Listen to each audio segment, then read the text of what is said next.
चला तर मंडळी, श्रावण विशेष आणि मंगळ चतुर्थी विशेष आज बनवूयात उपवासाचे झटपट फ्रेंच फ्राईज. त्यासाठी कमीत कमी 4 तास किंवा रात्रभराकरिता 1 कप साबुदाणा मऊसूत भिजवून घेतलाय. जास्त ओलसर नसावा. सोबतच 2 उकडलेले बटाटे, 2 हिरव्या बारीक चिरलेल्या मिरच्या, लिंबू, जिरे, कोथिंबीर, 2 चमचे जाडसर शेंगदाण्याचा कूट, लाल तिखट, साखर आणि मीठ घेतलंय. संपूर्ण जिन्नस तुम्ही आवडीनुसार कमी अधिक करू शकता. आता हे साहित्य व्यवस्थित असं मिक्स करून घ्यायचंय. जे बटाटे घेतले होते ते मी किसून घेतलेले आहेत. आता यामध्ये थोडा करत साबुदाणा घालूयात आणि हा सुद्धा याच मिश्रणामध्ये व्यवस्थित असा मिक्स करून घेऊयात.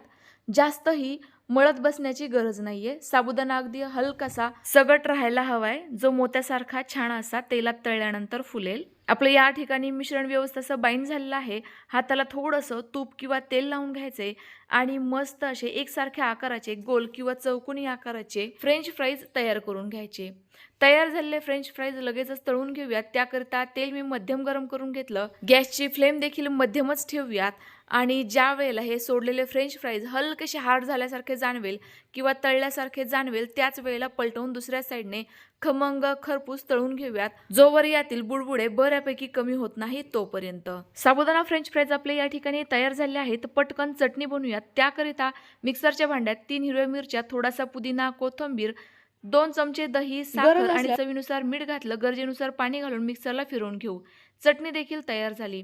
तुम्हाला आजची रेसिपी कशी वाटली कमेंट्स करून नक्की कळवा. पुन्हा भेटूयात. Bye bye.